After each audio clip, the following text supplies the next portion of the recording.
What's going on, everybody? It's that time again. The AllSooners Podcast, episode 157 on this Wednesday, November 9th, 2022. 3 weeks left in the regular season. Josh Callaway in Oklahoma City, Ryan Chapman and more, John Hoover in Tulsa. Gentlemen, how are we doing? Man, I feel like we're ready to attack these final three games. 3/4 point of the season. Who's not fired up for the final three games of the regular season? Yeah, very excited. I just hope that we can find a response for every fourth down we face, as opposed to what this Oklahoma team has done. Yeah, no, that fourth down was an issue. So if we do better on that, then we'll. It's not going to be hard to do better, I think is what I'm trying to say. We'll see how that shakes out. Oklahoma heads West Virginia this weekend. I got 3 games left in the regular season, like we said, starting with Morgantown this weekend, Bedlam at home, and then they end at Texas Tech in late November.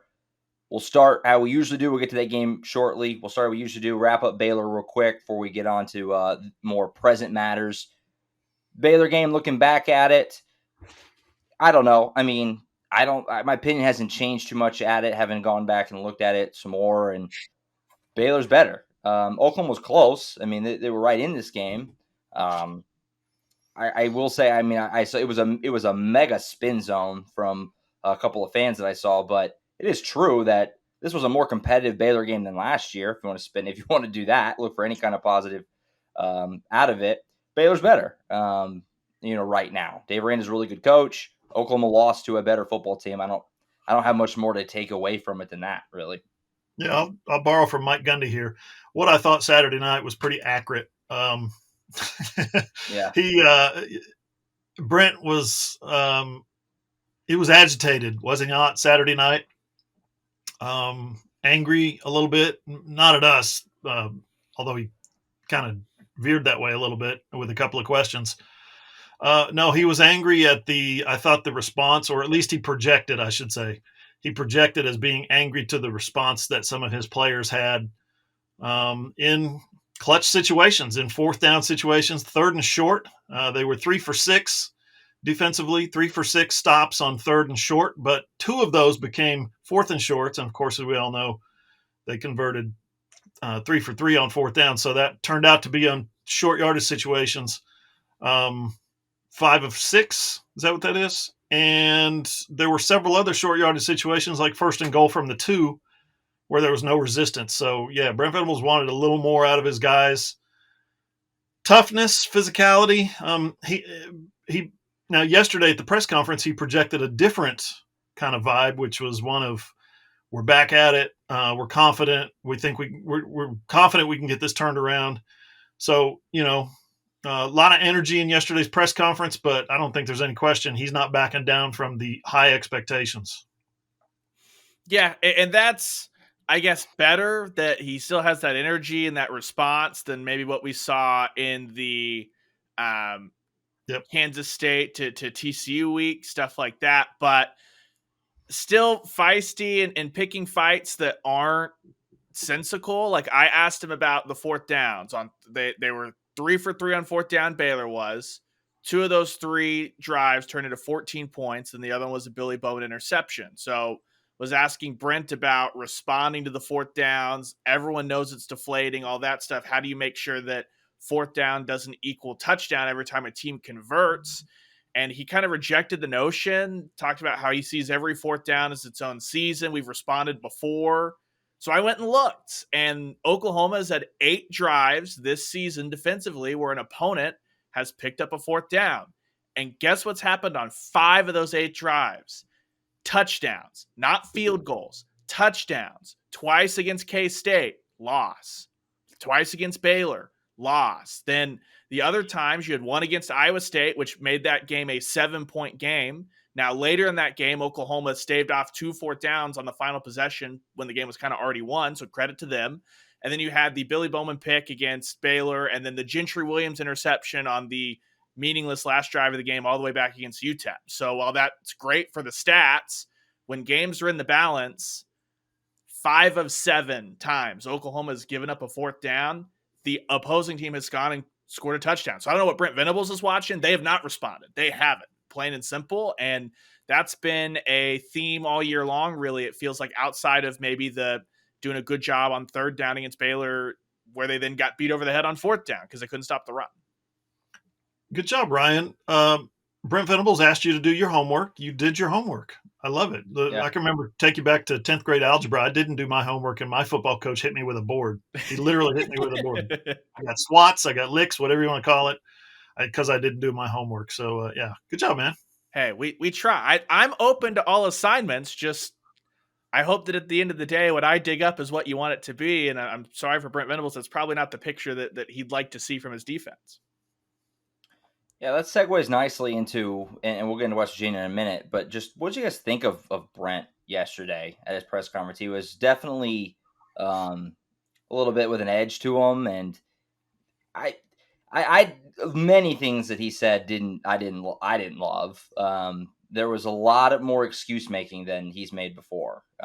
It's specifically in regard to talking about the inexperience of the defense, talking about why the defense is so bad, because he's fielding just question after question after question about, in a roundabout way, asking why is the defense so bad? Basically is just different ways to ask it. Basically, is kind of what he's getting over and over. And he pointed to the inexperience level, which Hoover and I talked about on the wrap yesterday. He's not wrong. I mean, everything he said was factual. A lot of these guys haven't started very long, but trying to act like David Agwebu or Jaden Davis or Justin Burrows are these guys that are just like right out of high school, like is just painting a picture that's not true, not accurate. So I don't know what you guys thought of him just kind of trying to wipe away the defensive problems with just kind of, hey, a lot of these guys are inexperienced. It takes time. Yeah. But, I mean, it's like we're at the end of the season though, and we're a full season in. I don't know. I didn't really buy it. I know that, and I don't think, Josh, I don't think fans buy it. I don't think fans are interested. This fan base is interested in hearing, oh, well, they haven't played a whole lot. They don't care. They want you to recruit guys that don't have to play a whole lot. They want you to develop guys when they do get on the field that they look like they've played a lot. That's the main thing. He kind of went down the two deep, or at least the starting 11. He went down the starting 11. Reggie Grimes hasn't played much. Jordan Kelly's been a backup. Jeffrey Johnson has played a lot, but guess what? It was at Tulane. He had to transfer in. Ethan Downs hasn't played much, first-year starter. David Agwebu, really a first full-time starter for the first time. He's been a in-and-out guy, rotational guy for the first 3 years. Danny Stutzman in his first full season as the starter. Jaden Davis, 2 years at the end of this year will be 2 years as a starter. Billy Bowman, first-time full-time starter.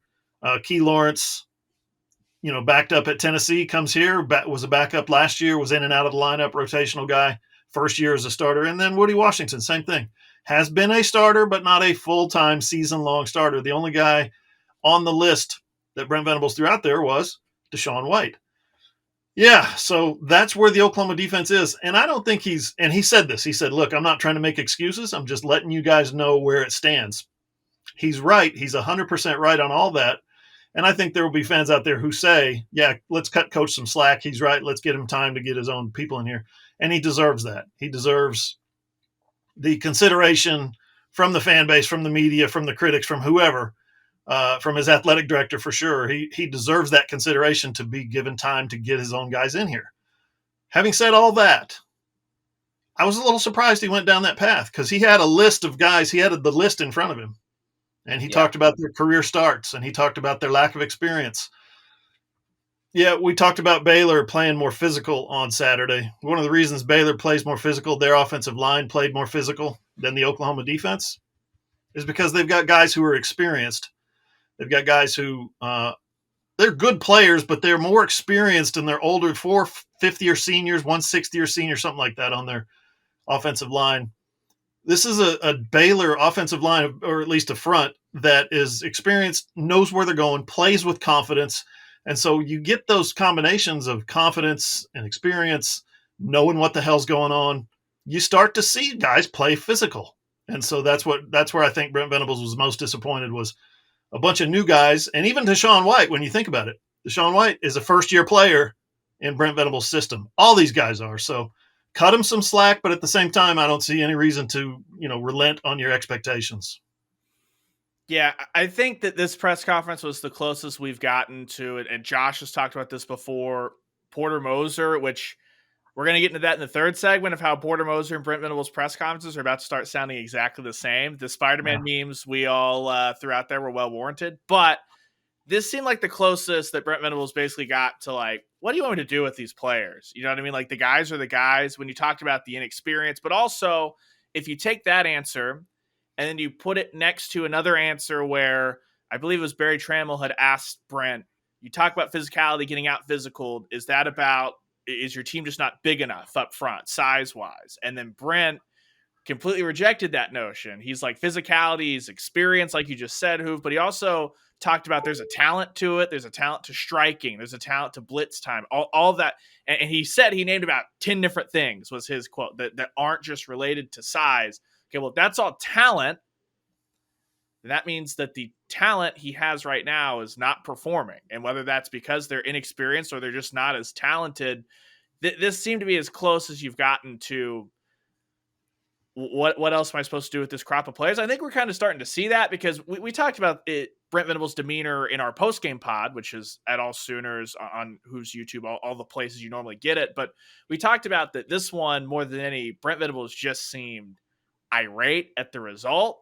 And I think that a lot of his challenging to the questions is not coming from a place of screw you guys, things like that. I think that this is a coach that doesn't have answers because I think that he's like Monday through Thursday, Monday through Friday during the week, we're doing everything we need. Then it comes out on Saturday and doesn't translate. And I don't think he knows what else to do with this crop of players. What about the end of the press conference, which who had the last question? A la Lincoln Riley's final question ever as head coach. He had the final question on this press conference as well. And he asked about, outside noise, because Brent Venables I think it was the second question, pretty much took a question that was about Bob Stoops from Eric Bailey, about Bob Stoops, how he guided through rough seasons. Brent could take from that, this season. And he took it and went a totally different direction with it, talking about, kind of was attacking everybody in the room, basically, for writing what we write and saying what we say on various platforms about the state of the team.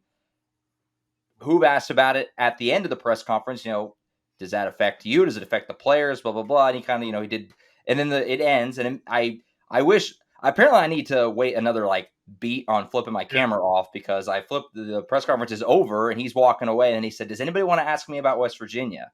Basically frustrated that every single question he fielded was about what's wrong with Oklahoma, which is all we care about. And most fans have said that too, because a couple beat writers threw it out there like that he said that. Most replies I saw were, no, nobody wants to ask you about West Virginia because the team is a debacle right now. I mean, it just kind of shows where he's at right now mentally. Brent, he's frustrated all around. He's frustrated. You guys are not going to believe this. I got a Twitter follower today who complained about my question and told me to read the room and then said, not one question about West Virginia. To which I read the room, and I was not the only one who didn't ask one question about West Virginia. The entire room didn't ask a question about West Virginia, you idiot. So, thanks for the career advice. Appreciate it. I'm going to ask the questions that I think need to be answered. And when the coach says something that perks my ears up, I'm going to ask a follow-up question on that topic. So this reminds me every year, you guys, whether it was Lincoln Riley or Bob Stoops, every year Kansas would come to town or Oklahoma goes to Kansas. Not one question about the Jayhawks. Well, the Jayhawks don't suck anymore. It's West Virginia who sucks. They just lost to a team that was winless in conference play, Iowa State. And we're supposed to inquire about the importance of West Virginia. No, that's not generally how these press conferences work. When it's all hands on deck, 4-alarm fire, the place is burning down, and and we're supposed to ask about what about West Virginia's 3-man front? What do you see out of those guys? That's a read the room question right there. Don't ask it. I'm just following what Brent Venables said, which is that they want to be an inside-out program. Everything is about Oklahoma. It doesn't matter who the opponent is. You have to be the same each week. I thought that was also the thing. You can't have that both ways. And also, don't be 5-4. And people will be more concerned about how are you going to survive this road test to Morgantown against a team that's averaging 47 points a game at home on the scoreboard. Guess what? Your defense isn't playable no matter who they play. It doesn't matter what West Virginia's averaging. You want to know what is happening with this team and how is, especially when you have recruits that were going to be flipping and have flipped since the press conference, when you've got all that stuff, that's what is important for the years in the future and what this program is going to be, not does Oklahoma beat West Virginia this week, yes or no? Also, smart guy, I think I asked, correct me if I'm wrong, in-depth questions on the opponent against Texas, against Iowa State, and against Baylor. So this is not the week to ask an in-depth question on the opponent. It's just not. Yeah. No, it's definitely not. And we'll dive into West Virginia as best we can in the next segment. But, yeah, they stink. And, frankly, I mean, just Oklahoma, I mean, that's not how the matchup with West Virginia is really low on the totem pole for, what's up with Oklahoma right now. Even the guy that asked the question every week on the matchup on the upcoming opponent didn't ask about the upcoming opponent. Precisely. So, yeah, Brent Venables has had a lot of really good press conferences. He's been fun to hear all year. He's a loon. He'll talk about one thing for 10 minutes. He'll go on tangents. Yesterday was not his best, in my opinion. There was a lot of, if I'm an OU fan, I don't want to hear that, type of things. There was like 10 things like that. What have you improved the most over the course of the year? Investment or practicing well? Growth. Yeah. That's not what I want to hear. I want to hear where we're actually getting better on the field. Right. Run game. He did say they're getting better in the run game, continuing to get better. Yeah. Looking at results is too shallow. That's a Mike Stoops special, if I ever heard that. Yeah, it really is. Just gross. Yeah, this is a results-oriented business, but you can't get hung up on the results. No, you have to get hung up on the results or you find yourself unemployed. Yeah. So I don't know. It's I was mostly intrigued by his demeanor and some of his answers on Saturday night, especially when he said, "I've been talking about discipline for 11 months." What else am I supposed to do with these guys? So and I'm extrapolating there. There's no question. I'm putting words in his mouth, but that's what we do. It's a podcast. Yeah, it was the shallow thing too. Was Brent Venables has again from that exact podium talked about, I'm not going to tell you guys that we are having good weeks at practice if I don't think we're having good weeks at practice. And then earlier in the season, there have been times where he's like, but that doesn't matter if you don't win the games, because what is football about? Winning the games. And now suddenly when you're 5-4, it's too shallow. I'm just like, we get it. The program is more all that stuff, developing people. Great. You know what's not going to get funded? Your soul mission. If you're 5-4 at, all the way through non-conference every single year, that's not going to happen. Just remember, guys, he sees everything, he hears everything, and he reads everything. So shout out Brent. Shout out Brent. Shout out Brent. Like I said, a lot of really good press conferences this year. A lot of great quotes. A lot of good in-depth answers on a lot of things. But yesterday, to be fair, it's tough. First-year guy. You inherited a roster that's not yours. You inherited a roster that might not be what last year's picture painted it as. To be fair, it's tough. I feel for him. And I've told you guys this before. I knew him when he was the defensive coordinator, covered him heavily when he was the defensive coordinator. I've been rooting for him since day one. Everybody likes Brent Venables personally. Everybody. And I've told you this before. I've never met one person that I know, not one, who comes away from a meeting with Brent Venables and says, I don't like that guy. There's something wrong with that guy. Everybody likes him. He's the most likable person there is. So, sure. We want him to do well. We want him to succeed, and not for a rooting interest in OU or Boomer Sooner, any of that stuff. He's a good dude, and he deserves to have success, and we'd like to see him have some success in his career. 100%. And, like Ryan referenced earlier, we'll get to basketball at the end of the show, but the parallels with Porter Moser there's a lot of them. With first year hodgepodge transfer portal teams, close law. I mean, there's a lot of parallels there, and we'll talk about basketball's latest disaster later in the show. We'll take a break. We'll come back. We'll dive into this game. West Virginia, Oklahoma, Saturday in Morgantown. Only 3 games left in regular season. Oklahoma still needs another win to get to bowl eligibility. Will they do it this weekend? We'll dive into that next on the AllSooners podcast. On Twitter, you can follow AllSooners at @all_Sooners. Ryan's at _Ryan Chapman. Who's at John E. Hoover. I'm at Josh M. Callaway. Our website is allsooners.com. We are a Fan Nation affiliate, part of the Sports Illustrated Network. All right, so this weekend, Oklahoma, West Virginia, in Morgantown, 11 a.m. Central Time, noon Eastern. So you guys get a little bit of a little extra sleep there, up there in the Northeast in country roads. We mentioned West Virginia. They're in last place in the conference now, 3-6 after losing to Iowa State. They do have a win over Baylor on their whatever I'm looking for here, resume, which is kind of weird. And they played TCU tough in Morgantown, so they've been pretty good at home and pretty awful on the road.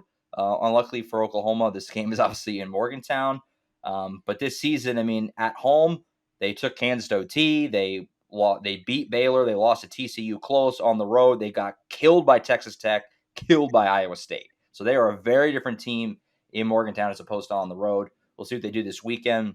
Thought that Neil Brown was not going to coach this game. There was a lot of rumors flying around that he was going to get let go. Didn't happen. He is still there. This may be his last game if Oklahoma goes in there and wins. We'll see how it shakes out. But Neil Brown firmly on the hot seat. And like we referenced earlier, they are last place now after losing to Iowa State. So this is a game that Oklahoma, you want to talk about rock bottom. I know it's on the road and everything I just said. They're a different team in Morgantown, but you got to win this one. Have to. Early thoughts on this game, or initial thoughts, I should say. Yeah, you can't beat Oklahoma if you're going to go on the road and lose to the last place team in the Big 12 Conference. They avoided that when they went to Ames and beat the Cyclones. Yeah, they need to do the same thing against West Virginia. I want to read some of these point totals and yardage totals. 2012, OU scored 50 points, had 662 yards. 2014, 45 points and 510 yards. 2016, 56 points, 485 yards. And 2018, 59 points, 668 yards. Hate to say it, but Oklahoma might need that kind of performance to beat this Mountaineer team this year. I'm not putting any money on Oklahoma's defense to get any consistent stops, okay, against a West Virginia team that's explosive and talented offensively. JT Daniels is doing a pretty good job up there. I know they don't want to be in last place in the conference, but they're this close to winning at Pitt. The games you mentioned, Josh, they hung 43 on Baylor. And correct me if I'm wrong, but Oklahoma just lost to Baylor in Norman. This team at West Virginia is a good football team in West Virginia. This is going to be a real task for Oklahoma. Yeah, I mentioned it earlier. In their home games this year, they've averaged 47 points a game. Now, one of those games is against Towson. Okay. One of those games required overtime against Kansas, but they still got there. So Oklahoma's going to have to score. The question will just be, can Oklahoma, whose run defense has just continued to be awful, can that group find a way to have enough success to force West Virginia and Graham Harrell, the offensive coordinator, to go one-dimensional and do this thing through the air? Because right now, Donaldson, Mathis Jr., Johnson Jr., those guys average 6 yards a rush, 5 yards a rush, 4.3 yards a rush, respectively, for West Virginia. It's not like, oh my gosh, they're going to blow you away. They want to bowl over you like Baylor. But this West Virginia team still is kind of the middle third in the country in rushing offense. So it's not like they're only going to throw the football. They're going to throw the football way more than they run it. But Oklahoma's got to find a way to have enough success to put West Virginia in second and long, third and long, because what I mentioned earlier, fourth downs, guess what? West Virginia's top 10 in the country as far as aggressiveness going for it. They're converting 71% of their fourth downs. As we mentioned earlier, you're going to have to curtail that in some way, and Oklahoma's allowed about 52% of fourth down conversions this year. The easiest way to do that, and this is just really simple, is make West Virginia sit there and think about a 4th and 10 instead of a 4th and 1. You know, I looked at the numbers from the game book the other night, and Baylor's average third down to go was 8.2 yards. They had Baylor on average at 3rd and 8. And what did they end up doing? They only made 4 of 13 on third down conversions. Again, we talk about it 3 for 3 on fourth down. But a lot of those were in short yardage and clutch situations. They made Baylor punt a handful of times, but you've got to be better than that. You've got to be more clutch than that, more poised in short yardage situations. And that's another thing. Speaking of poise and composure, don't rip off somebody's helmet after you've forced them into a 3rd and long, because that's an automatic first down and they get to keep the drive going, and you still have to stay out there and play defense. That's a real problem for both. You saw that both the offensive line and the defensive line made those mistakes, those penalties that really impacted the bottom line, really impacted points. So you just can't do that. Brent Venables is frustrated right now because his team's not showing composure in those clutch, critical situations. Oklahoma currently an 8-point favorite in this game against West Virginia. And I don't know if you guys noticed, Ryan, you weren't there. You were over at basketball, but they are looking like they're going to wear the Rough Riders this weekend. They were practicing in them, wearing the helmets and whatnot on Monday night when we went over to Everest to talk to some players. They wear them against West Virginia every time. I can't remember the last time they played West Virginia and didn't. It'd be more noteworthy to say that they aren't wearing them. It should just be a given that they wear the Rough Riders against West Virginia at this point. So factor that in however you may this weekend in Morgantown. What's the key matchup in your guys' mind here as far as position group or even individual player for Oklahoma that needs to deliver, or this could get dicey? Is there one in particular that catches your eye in this matchup? Well, that's a good question. I'd like to say the defensive line or the defensive front seven, but I'm not sure that they can win any of these battles coming down the stretch, even against a team like Oklahoma State, which is injury-riddled, playing backups across the offensive line. I don't know that the Oklahoma front seven can, or six, however many they choose to deploy. I don't know that they can hold up. So I don't know that that is a good matchup or a compelling matchup. I'm just going to presume at this point that they're going to lose that matchup. So Marvin Mims against the West Virginia defense. This is a defense that has proven over and over again that they're susceptible to the deep ball. They're susceptible to a high-octane passing attack. If Marvin Mims catches a few deep ones or has the opportunity to catch a few deep ones, Dylan Gabriel's got to hit those. Same with Jalil Farouk. We saw him do that against Iowa State. So I'm going to say the OU passing game has to hit the deep balls this week because I don't know that they're going to have that many opportunities. Like I said, they got to score. They might have to score 50 to win this game. Yeah, the passing game's got to be firing on all cylinders. The OU run game can't take a step back. It's got to be as good as it's been all year long. It was really good against Baylor, which is a tough matchup for them. It was more penalties than actual production that hurt Oklahoma's offense on the ground.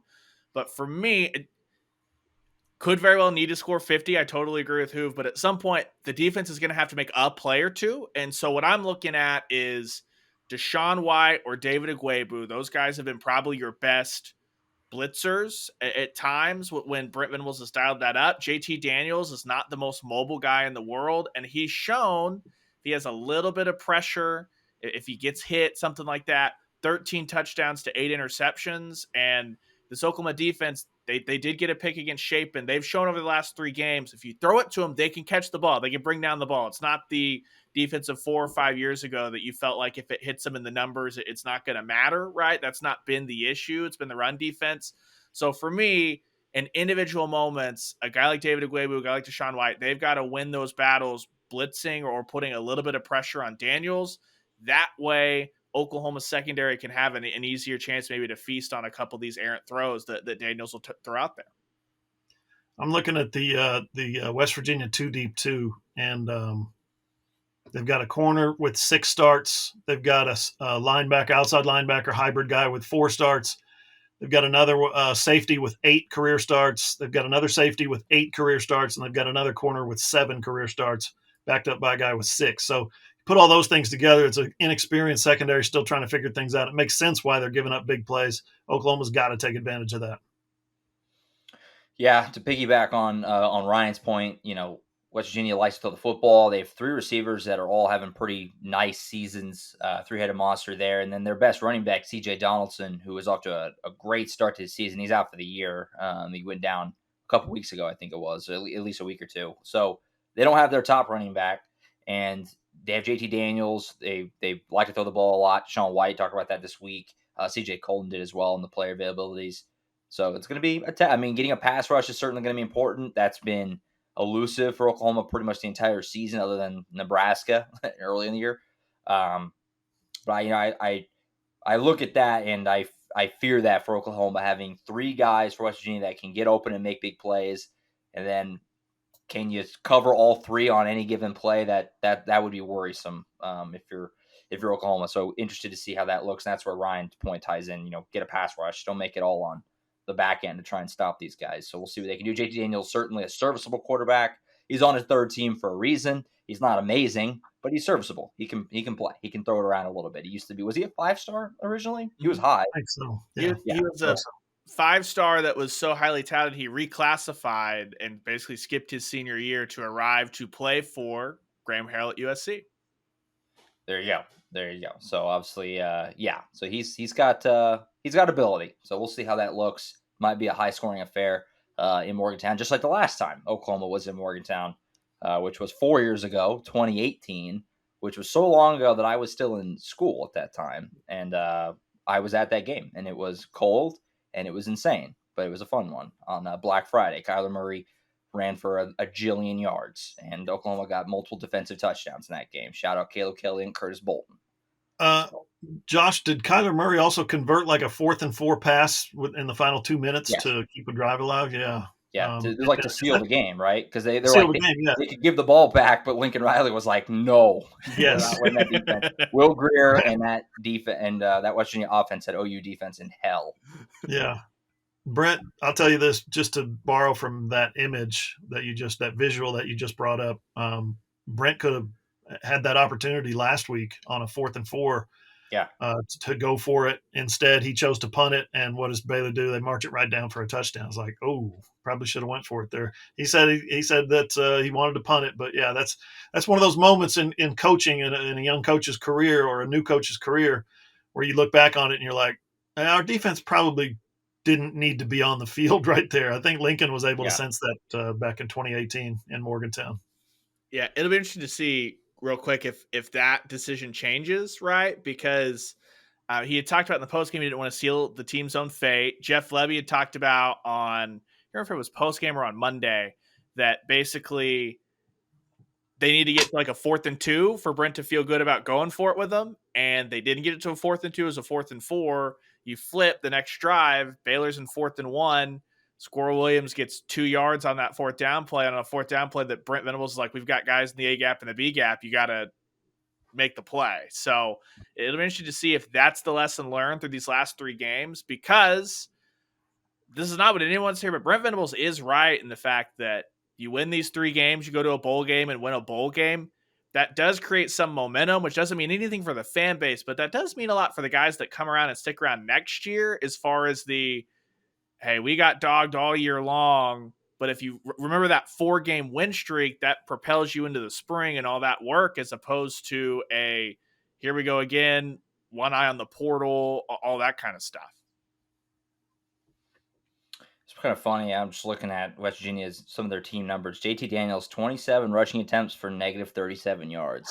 Is that good? Pretty good. It's not that good. I did see Josh 61%, 13 touchdowns, 8 interceptions for JT Daniels. So not the most prolific. He will throw it to the other team. And Oklahoma's been a good job about that in those 2 latest wins, Kansas and Iowa State. Had the one against Baylor, but you gave it right back with an interception 3 plays later. So, and that's huge for this team too, moving forward. The last 3 games, Dylan Gabriel, 3 turnovers. I think he's responsible for 5 of those, but 7 turnovers in the last 3 games for this Oklahoma offense. Eric Gray fumbles for the first time of the season, maybe his career. They're on a streak right now where Oklahoma's the one giving the ball away. So this whole thing, it kind of tires me out. You guys are idiots for saying that, and not just us, everybody. Callers, texters, commenters, whatever it is. This isn't the offense's fault. The defense gave up this many yards, and the offense has 500 yards and 35 points. They should win.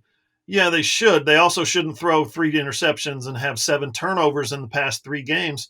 This is why you're seeing this team struggle like this. So to just say the defense needs to be better, the offense is fine, is idiotic. The offense is absolutely not fine. The offense is contributing mightily to the struggles that this team has had. The defense is worse. It's maybe 60-40 right now, maybe 70-30, something like that, 65-35. But the offense is absolutely contributing to the losses and the troubles that this team is having. 100%. So we'll see what if they can just, for the love of God, play some complimentary football this weekend, like we talked about in the post game, it's been anti-complimentary. One side cannot pick up the other at all. They can't put it together for any kind of a stretch to win one of these close games. So we'll see what happens. We'll have our official game picks on Friday, but with scores and everything like that. But as of now, Wednesday afternoon, does Oklahoma win this game? Why or why not? Oh, I think they win. I think they're the better football team.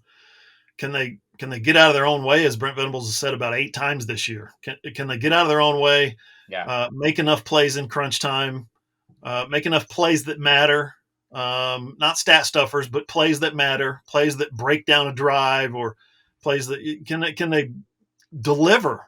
This team has not been able to deliver, and what you're talking about is right. Complimentary football, it's a term that gets used probably way too much, but this team's taken it to the extremes. You've seen great special teams, good offense, and good defense at Iowa State.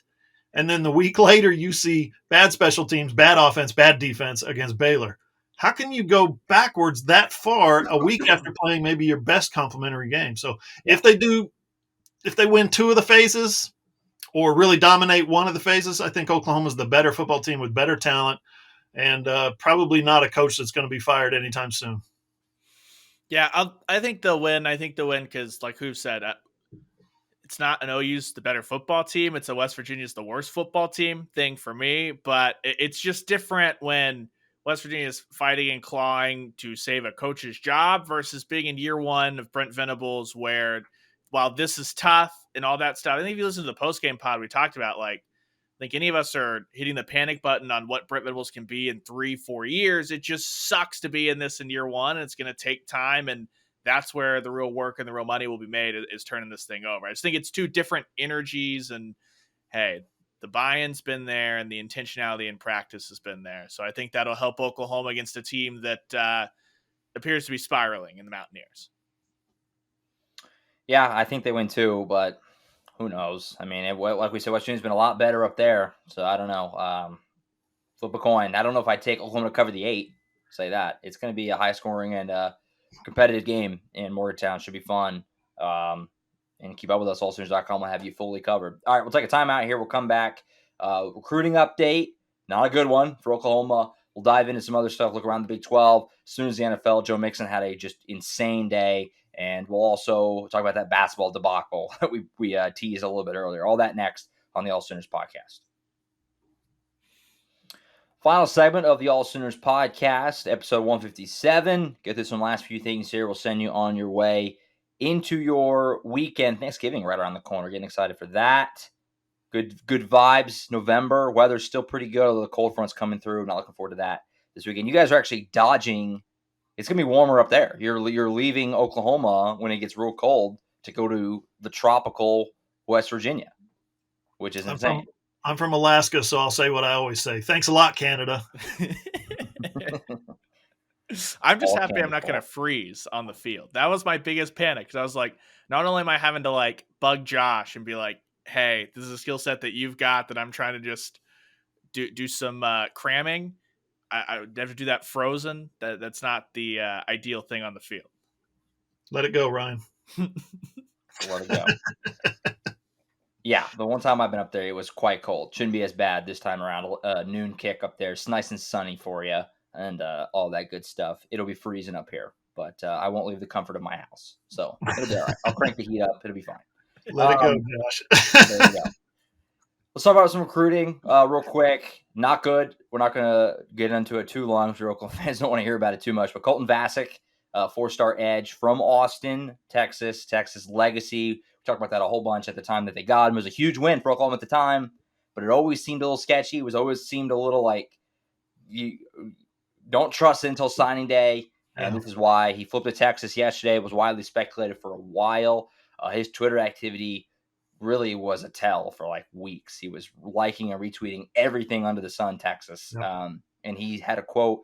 Who was the quote with? I don't want to. I think it was on 3. Maybe? Yeah, it's to Hayes Fawcett on 3. He basically said he was at OU Texas as an Oklahoma commit, and it didn't feel right. Yeah, and he was basically like inside, like I should be with Texas the whole time. Which I wonder. You can't help but wonder how much of the scoreboard play into that. But he flips. He's a good player, 4-star edge, top 20 edge in the country, depending on where you look. It was a really good get for Oklahoma. Now you lose it. I mean, the spin zone here, at least from my perspective, would be that this is not a player that you should have ever been able to get in the first place. A guy from Austin to go in there and take him out. But it does still obviously hurt to had him and then lose him. Tough blow. It's a little bit of a gut punch, and I don't mean like yesterday's decision because we saw that coming for weeks. I'm talking about just the loss of Colton Vasek overall. At some point, this thing changed from an Oklahoma perspective. Well, I really hope Texas doesn't offer him to, well, I hope Texas doesn't recruit him very hard to, I hope he doesn't take a visit to Texas to, crap, I hope he stops visiting Texas at some point because he visited Texas, like living there, of course, just a few miles from the campus. He visited Texas quite a bit. So, probably an unrealistic bonus, but at the same time, there's been kids come out of Austin and certainly Texas. You think about a guy like Brian Bosworth coming out of Dallas, right? He wasn't offered by Texas, so he hated Texas, right? Okay, so he grew up liking Oklahoma, like Baker Mayfield coming out of Austin. He grew up liking Oklahoma, but had he gotten that offer from Texas, probably would have strongly considered playing for Texas. Didn't get that offer and said, screw you guys. I'm talking about Bosworth and Mayfield. Mayfield didn't ever get the offer, of course. A guy like Derek Strait wasn't a huge offer, wasn't a huge prospect, I guess. Oklahoma got him, and he became a Texas nightmare. Kids grow up from Austin, Texas, and they become a nightmare because they go play for OU and they hate Texas. So Paul Thompson, another good example. Mac Brown wanted him as a wide receiver out of Leander, which is just north of Austin, I believe. He wanted him as a wide receiver, offered him as a wide receiver, went to camp there, and he wanted to go to Texas, but he wanted to play quarterback. Bob Stoops offered him as a quarterback, so he comes to Oklahoma and, plays against Texas. So there's guys who have done what Colton Vasek was about to do, but I don't think very many of those guys could be considered like Colton Vasek, a Texas legacy. His dad played there. They used to go to games when he was a little kid. He loved the Longhorns when he was a little kid. Wanted to go there, wanted the offer, and then finally when the offer came, oh, yeah, probably I need to go to Texas. So congrats to him. I'm sure he's going to have a good time at Texas. But here's the tricky thing. You can't burn any bridges if you're Oklahoma. You can't. People are talking about, well, they need to shut that down. No, you got to keep recruiting him because 2 years from now, 3 years from now, 4 years from now, he might be in the transfer portal looking to come back to Oklahoma. So it's 2022. You got to keep those bridges open. Yeah. Yeah, I think it just stings so much because of what position it is, right? Oklahoma stinks on the defensive line right now. And I think Vasek's going to be awesome wherever he goes and plays, but recruiting's imperfect in that sense, right? Just because you have stars next to your name doesn't mean you're going to pan out to be a great player. What it does mean is that his floor is so much higher than someone that would be a 3-star or something like that. But also, there was a time right after Vasek committed where you're looking at Oklahoma's defensive line class, and you've got PJ Adewore in the boat, you've got Derek LeBlanc coming along, you've got Vasek, and then you felt really good about David Hicks, who's the number 1 defensive lineman in the country. How do you turn this thing around?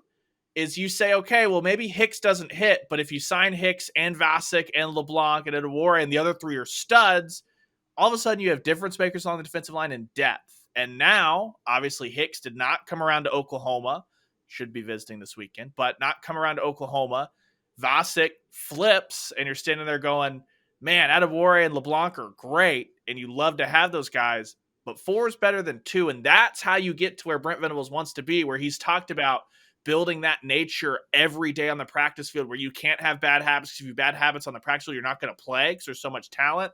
That starts by getting all of those guys in one class, and I think that's just the disappointment because there was a moment where Oklahoma really looked like they were in position for all of that and different stories for different guys and all that. But you had that carrot dangled in front of you if you're an Oklahoma fan, and now it's back to the, hey, you're stoked for 2 difference makers potentially in Adewore and LeBlanc. Yeah, and we'll see if how many of these guys they can hold until signing day, which for Oklahoma right now can't get here fast enough. We are in the heart of flip season right now, so we'll see how that shakes out. And keep up with AllSooners.com and anything else that comes down the pike, we'll have it for you. Speaking of those Texas Longhorns, They play the premier game in the country this weekend. They play TCU at home. TCU 4 in the college football playoff rankings. Clearly and obviously, the Big 12's only hope right now because everybody else in this conference has at least 3 losses, which is insane. It's TCU or bust for the Big 12. They go to Austin this weekend. Elsewhere, you have Iowa State going to Stillwater. Kansas State plays at Baylor, and Kansas at Texas Tech. Like I said before, this conference, which looked really deep, now just kind of looks kind of stinky. Like there's not really anybody that's any good except for TCU. Texas with a chance to play spoiler this weekend. I mean, has there ever been a game the Big 12 wanted one result more than TCU not losing in Austin? I mean, that's nightmare for your mark in the Big 12. Nightmare fuel. They're at Baylor next week, TCU is, so it doesn't get any easier. I don't think they have to go to Waco and Austin back-to-back weeks. So, wait, is this week's game? Yeah, it's in Austin, right? So in Austin, in Waco, then they end with Iowa State. So if you should win that. So Frogs living on 35W for a little while, for a couple of weeks. But yeah, that's I saw one betting house was offering both Baylor and Texas as favorites. Texas is a 6.5, I think, point favorite this week. Is that right? So I have 7 right now. Texas. 7, it's climbed. Yeah. So man, that's tough. Your mark and those guys absolutely need some help from TCU to rise up and get to the college football playoff. And they've been playing well. They've been playing. What cracks me up though is the Boo Corrigan, the executive or not the commissioner, the chairman of the selection committee, said last week, well, we graded TCU down because they were behind in some of their games, which is preposterous. And then what does TCU do against Texas Tech? They get behind and have to come back again. I'm like, well, geez, they're going to knock them out of the top 10 now. But no, they climbed them up to number 4. You're right. Last best hope for the Big 12 is TCU. Yeah, a prayer circle for Quinn Ewers because this TCU defense is bad. But they've got a little 2015 OU in them that they're just like, look, bring me all of your backup quarterbacks. Come one, come all. So we'll see if Ewers can survive the TCU curse this week. Yeah, I don't know how TCU keeps doing this and getting away. How do they keep getting away with this? They face an injured quarterback every week. They injure. That's just what they do apparently. And I'm not suggesting it's anything intentional, but it's unbelievable. It really is like insane every week. And it happened again. So yeah, Quinn Ewers should be shaking in his boots. Hudson Card, stay loose, basically is what we're trying to say this weekend in Austin. Up in the NFL, it's a pretty light week. A lot of teams on bye, but Joe Mixon, holy moly. 5 touchdowns, over 200 total yards. Just outrageous. It was the second highest fantasy football day of all time, points scored. I think only Jamal Charles had him beat from like 5, 6, 7 years ago. I can't remember when it was. Massive day, though. I mean, only the 6th time in NFL history, 5 touchdowns, over 200 yards. The other guys, Jerry Rice is on that list. I mean, it's big time. What a monster game for him. The only other big NFL Sooners thing was that Baker got back in for the Panthers in the second half. Played pretty well, had a couple nice touchdown tosses. But the Panthers still aren't starting him. They went back to P.J. Walker this week. They played Thursday night against my Falcons, and it's going to be P.J. Walker under center. But Joe Mixon, obviously the story. Yeah, good stuff for Baker because he's able to put some quality snaps on film when this season is over. Sure. There's going to be teams out there who say, who can we find as a backup quarterback? Who's out there right now that's not on contract that could be a good backup for us? And there's going to be a lot of teams look at Baker and go, hey, wait, remember that game that he played week 9, week 10, whatever? Came off the bench, was efficient, threw 2 touchdowns, moved, I guess a lot of that was prevent defense. I'm not a big believer in that in early third quarter of NFL games, but he took what they gave him and moved the team down the field. So maybe this is the first step in Baker Mayfield's next chapter. Yeah, and did what he needed to. He came in there because you could have come in down $1 billion and down your starting job and start forcing balls left, right, and center. That's not what he did. He looked mature, steady, all that stuff. It was a really good second half from Baker in an otherwise dreadful performance there. But Joe Mixon was awesome. I also thought it was cool for Jalen Hurts on Thursday night to go back home to Houston, play against the Texans, and have a really nice performance. There was some weird stuff going on with not once, but twice. It felt like the left side of the offensive line just didn't understand that the play was starting. One of those led to one of the Hurts fumbles. But despite all that, not a great Houston team by any means or anything like that, but could have been a moment where you go home, all the emotion, all that stuff, and it didn't bother Jalen Hurts, and he's continued to chug along and tick up these MVP odds.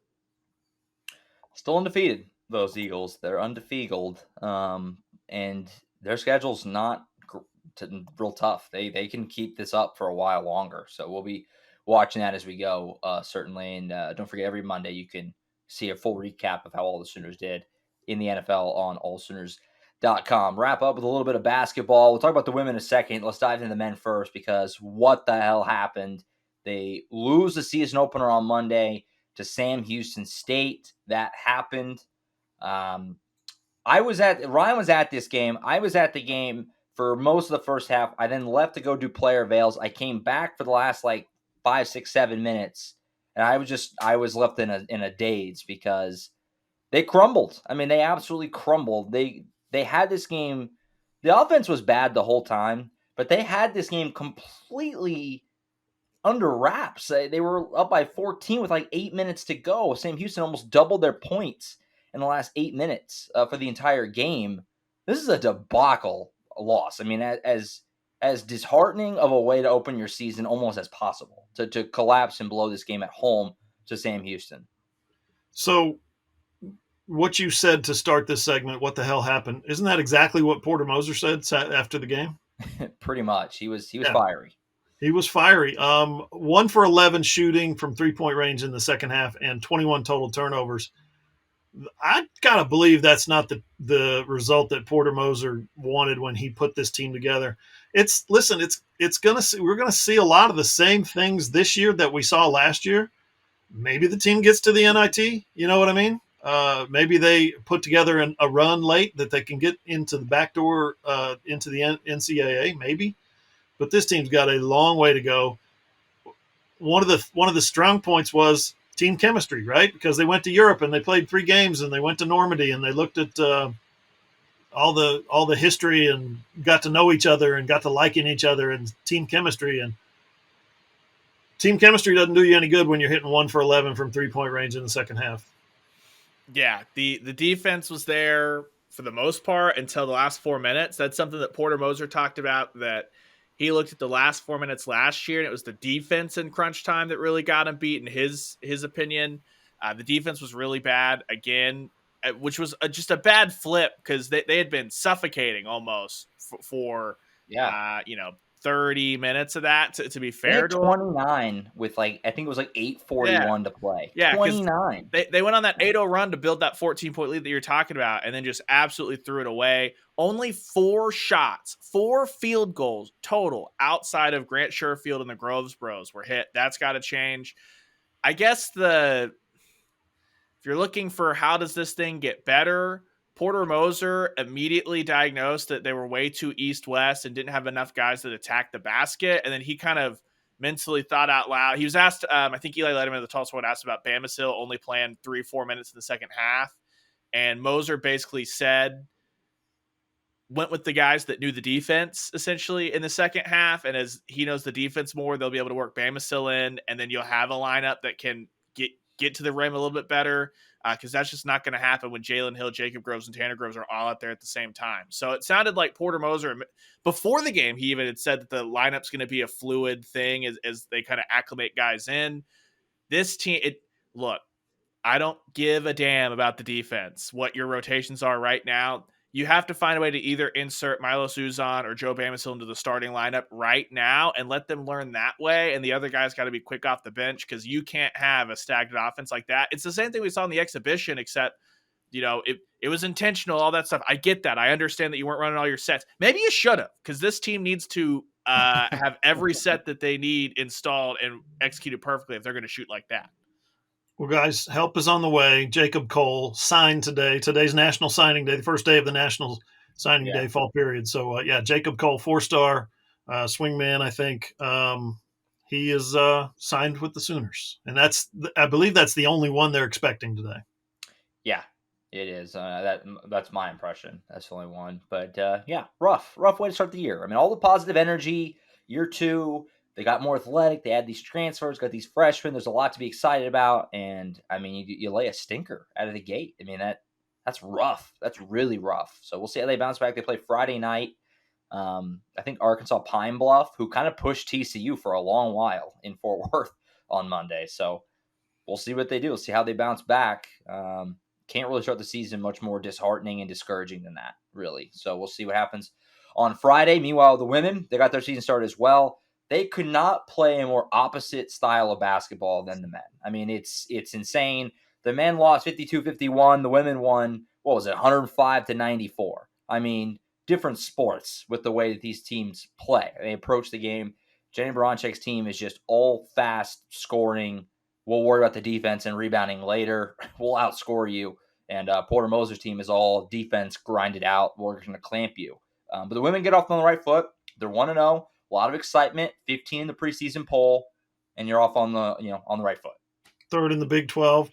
Pick third in the Big 12 because for the third consecutive year, literally everybody is back. I don't think we've seen that in college basketball before. Yeah, it's unbelievable. Anybody. Yeah, and just to go out there, first game of the year, first quarter of the year, set the school points record for points in a quarter. First half of the year, set the school points record for points and a half. That'll do, Donkey. And then in the second half, working a lot of people in. I saw people concerned about the defense in the second half, but look, that was the perfect opportunity to actually give those girls a run out and kind of get that first game one, all that stuff, all that underneath you. So they've got SMU for field trip day this Friday. It'll be interesting to see, can they keep that positive momentum going? And I have to believe that second half defense would be a lot better if they weren't just so far out in front in the first half. 100%. They're going to be a fun team to keep up with throughout the season. And obviously high expectations. They made the tournament last year. We're second round. You're hoping for more now in year two with, like who said, the entire team back. So we'll see what they can do. This season was certainly off on the right foot. All right, I think that's it for us. Thank you so much for watching, as always. Ryan and Hoover will be in Morgantown and hanging back on this one. So keep up with those guys up there in Country Roads throughout the weekend in West Virginia. We'll have tons of coverage for you on AllSooners.com as per usual, leading up to the start of that game. And, of course, during that game and afterward, full reaction, all that good stuff you know by now. 10th game of the season, Oklahoma and West Virginia on Saturday. You guys going to do Certified Fresh at the stadium, I assume, like normal? Absolutely. Certified Fresh. So it'll be Ryan and Who. Catch them on Saturday night / Sunday morning, whenever you find it. You can catch that show on iTunes, Spotify, Google, iHeart, wherever you get your podcast. If you have an Amazon able device, just say, Alexa, play the AllSooners podcast. We'll post on our website, AllSooners.com. Click on the playlist on your phone, your tablet, or your computer, and watch all the shows on Hoover's YouTube page, John Hoover Media. That's it for now. Ryan Hoover will see you in Morgantown. We'll catch you then. For Ryan Chapman and John Hoover, I'm Josh Callaway. We'll catch you guys next time.